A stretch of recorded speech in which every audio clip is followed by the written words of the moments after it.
His Majesty the King, his sister the Princess Royal, in the uniform of an admiral, the Duke of York, his brother, not wearing military uniform on this occasion because he is no longer a working royal. He will wear a uniform at the vigil in Westminster Hall as a mark of respect to the Queen, but not on the other occasions.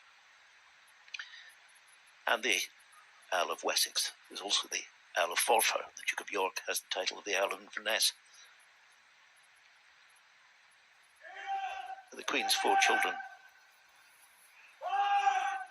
will walk with the hearse.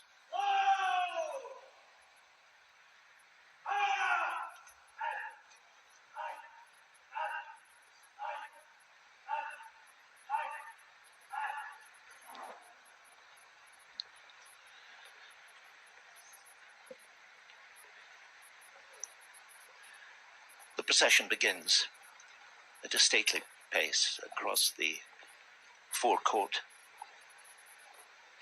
of the palace. It has seen so much royal history down the years, some of it bloody, some of it glorious, some of it happy.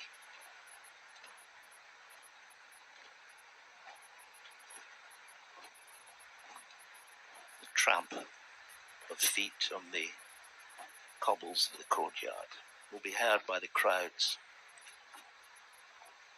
as they await the sombre sight of the late Queen's funeral procession.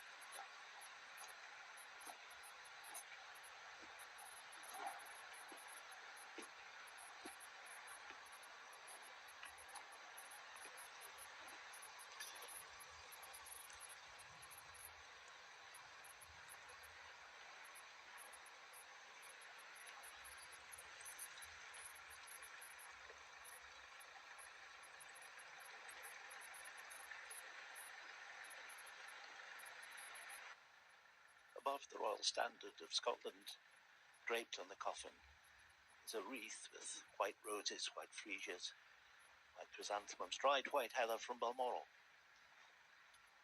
and of course thistles and herbs.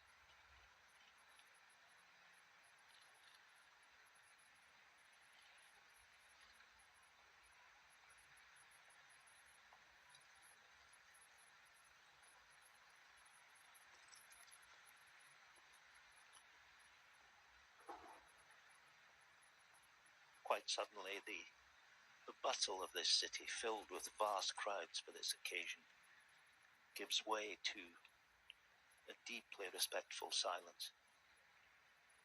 The quiet sound of those feet in the procession being all that we can hear.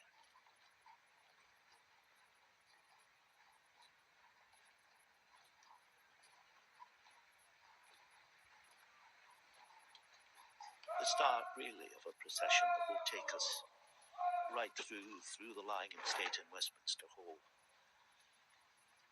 to the funeral itself next Monday and the Queen's departure from London for Windsor and interment in St George's Chapel.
Coffin passes through the entrance to the palace of Holyrood House and into the streets of Edinburgh. The police horses in front, bearer party and the company of archers alongside, and the king himself.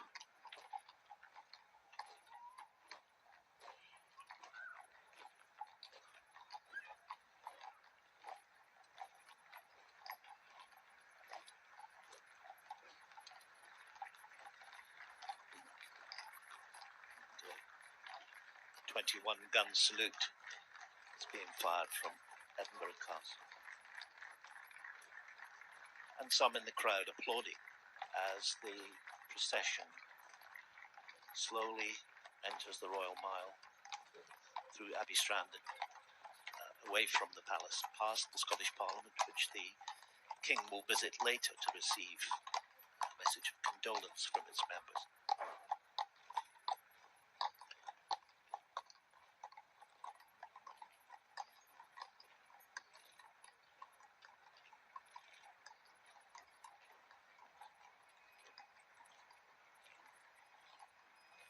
And suddenly the events of the last few days are distilled into a scene of immense dignity and solemnity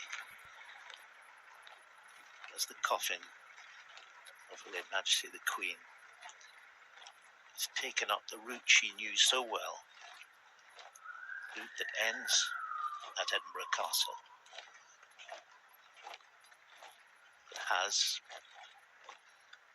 on the way up, the Cathedral of St Giles, the High Kirk of Edinburgh, where a service of thanksgiving for her life will begin at 3 o'clock.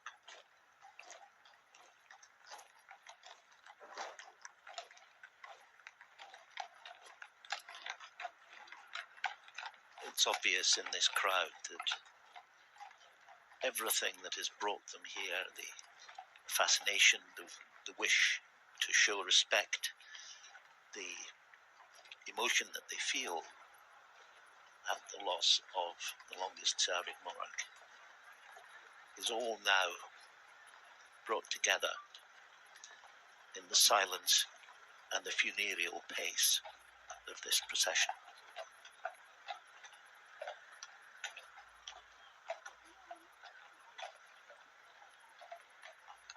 Leaving everyone with an image that will not easily fade from their minds.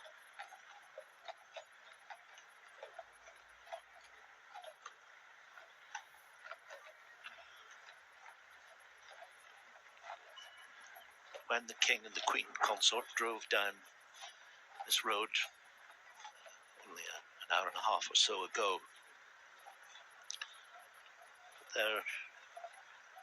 there was quite a bit of smiling and waving. That has gone. This is now a procession of deep solemnity and remembrance. There will be many people here who have had an occasion on which they've spoken to the Queen or been at some formal occasion, and they will be remembering now what this meant, what it symbolised. As the procession moves up the Royal Mile, it will pass Canongate Kirk on the north side of the Royal Mile, which is the parish church of Holyrood in a way. And she was very familiar with it. And Reverend Neil Gardner, whom we saw in the procession earlier, the minister, was chaplain to the Queen when she was at the palace. It's a beautiful old church, and among those buried in the graveyard is Adam Smith, the economist whose statue is outside. It was also the scene of a royal wedding. The Queen's granddaughter, Zara, married Mike Tyndall there in 2011. It's a place very familiar to her.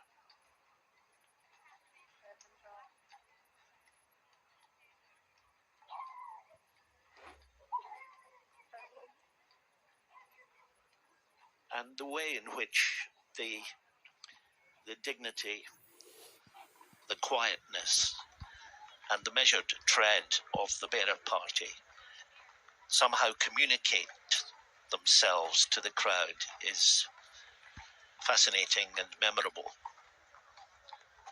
They have absorbed the atmosphere, the solemn atmosphere of this moment, and are deeply aware, one feels, of its significance.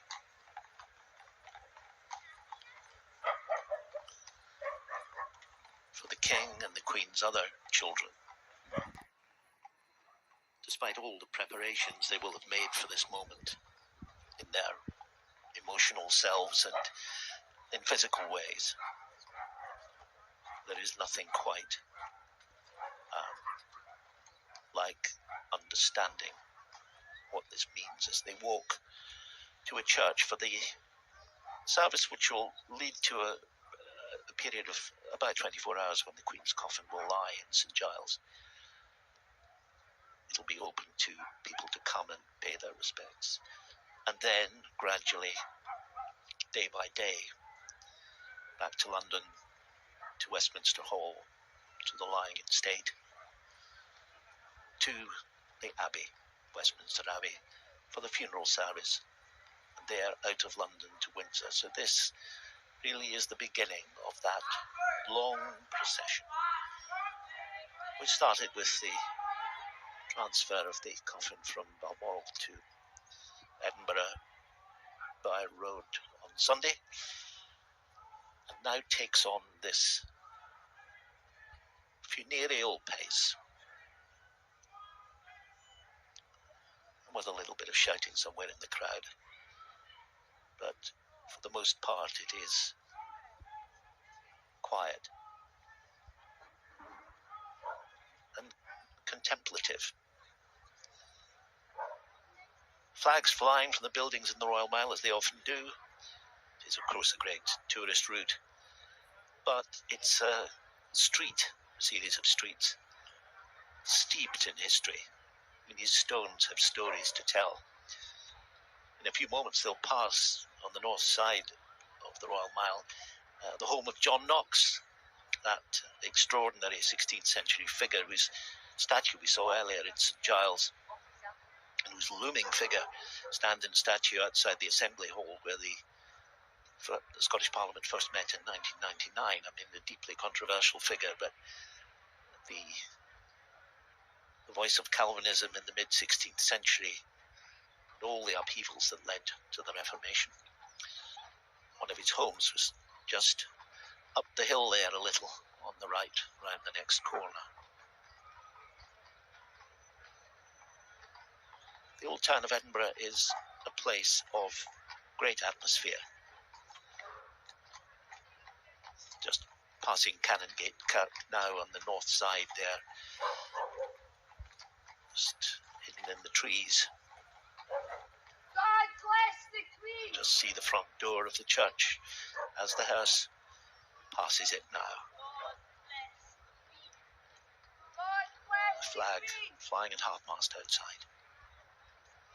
God bless the Queen. God bless the Queen, someone calls from the crowd as the King walks past.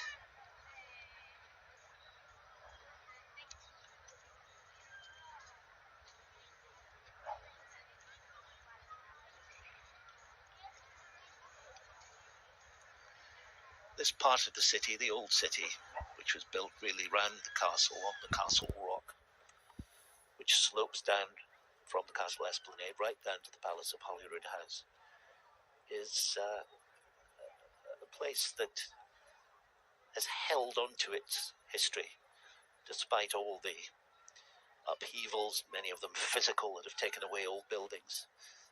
There is something left here that remains and reverberates.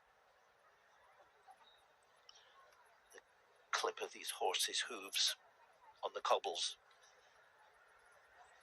and the steps of the King and his brothers and sister behind, are deeply significant for people here because they mark a passage in history of which this city has seen so many.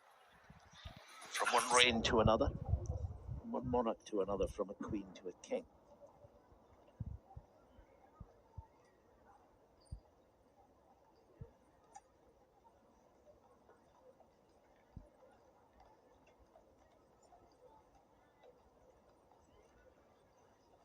Flags in the crowd, of course, are Union flags and Scottish saltires.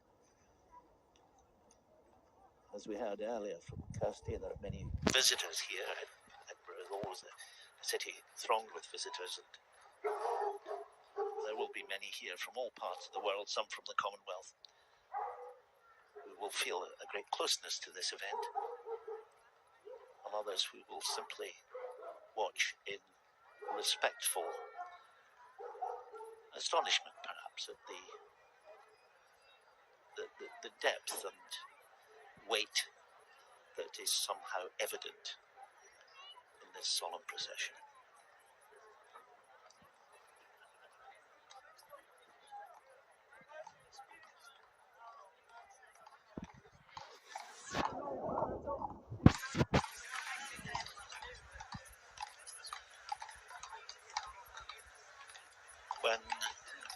When the procession reaches St Giles, it'll be effectively Parliament Square, the old Parliament building of Edinburgh, where the Parliament sat until the Act of Union in 1707, and the Market Cross, which we saw yesterday, where the proclamation was made of the King's accession,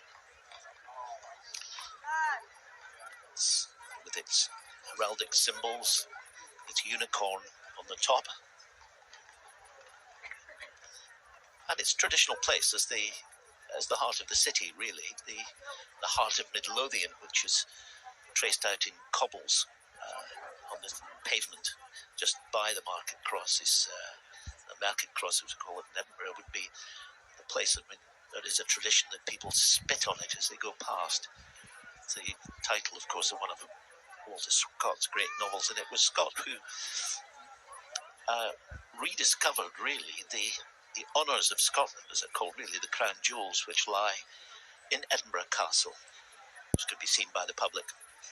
And the crown of Scotland will be placed on the coffin when it reaches St Giles, before the Reverend Callum MacLeod conducts the service of thanksgiving.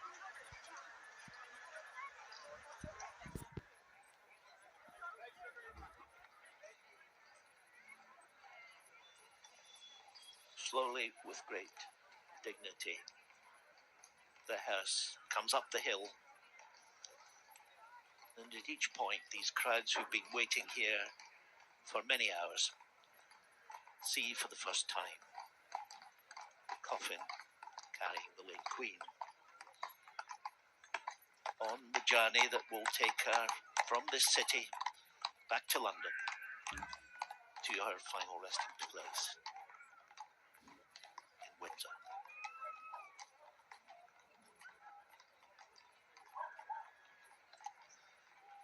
After the service here, the King will return to the Scottish Parliament down hard by Palace of Holyrood House, where he will receive the condolences of the Parliament. Parliament, which at its first meeting in 1999, after the referendums which gave birth to it a year earlier, was opened by Her Majesty the Queen on an utterly joyous day in this city. She came up this same route to the old Assembly Hall of the Church of Scotland at the top of the Royal Mile.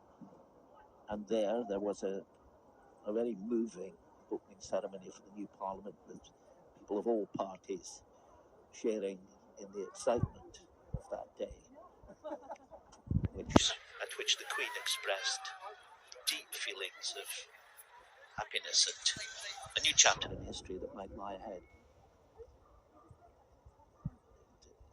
In St Giles are the first presiding officers of that Parliament taking their places. Of course, she will meet the current presiding officer when she goes to Parliament, Alison Johnson, MSP, a little later this afternoon. Nicola Sturgeon, obviously the First Minister, and other members of her government are in their places at St Giles, her predecessors as First Ministers too.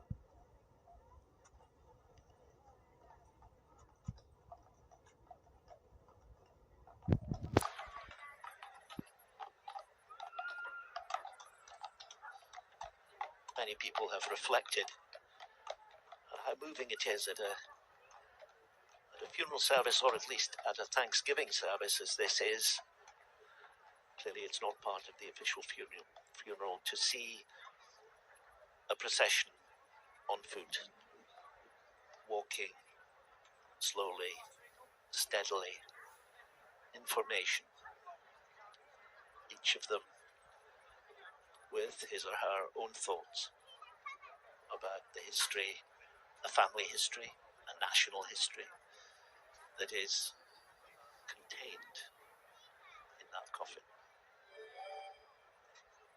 What it represents to them as individuals, as members of a family, what it represents to the city, the country, one of the four nations of the United Kingdom, and the United Kingdom and everything far beyond the Commonwealth and territories where the Queen was either head of state or was maintaining a deep connection.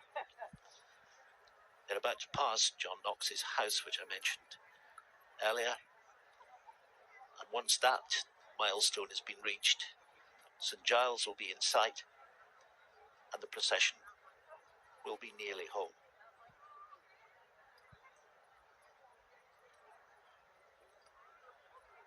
At each point on the Royal Mile, you can see the crowds as the hearse reaches them fall into a serious mood of contemplation, respect, because they're touched by the knowledge that this is a sight which they won't see again,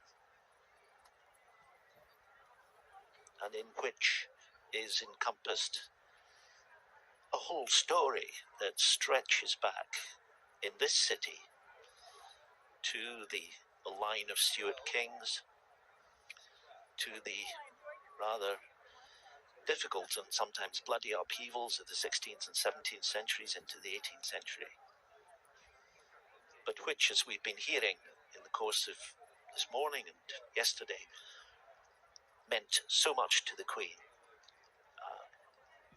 partly because of her sense of that history, its glory and its importance, and also because of her own emotional attachment through family and through her own interests and emotions to this country. It is an affection which is shared in equal measure by the King, whose devotion to the countryside round Balmoral is a reflection of that of the Queen, which we've heard so much about in recent days. Those who know him best say he's never happier than when he's in those hills, fishing or painting indeed, because he's painted hundreds of pictures of those scenes. They touch him very deeply.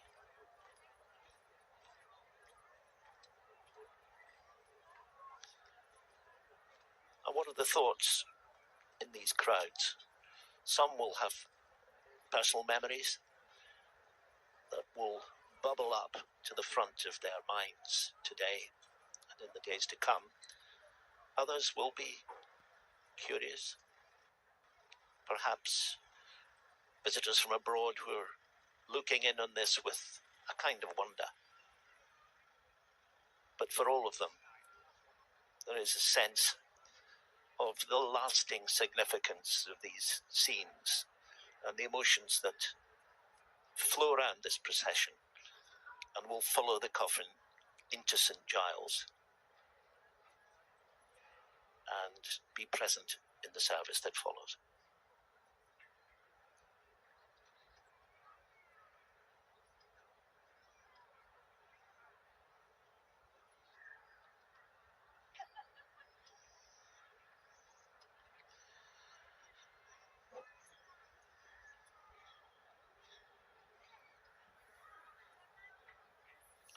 They'll be passing the Tron Kirk on the way to St Giles, which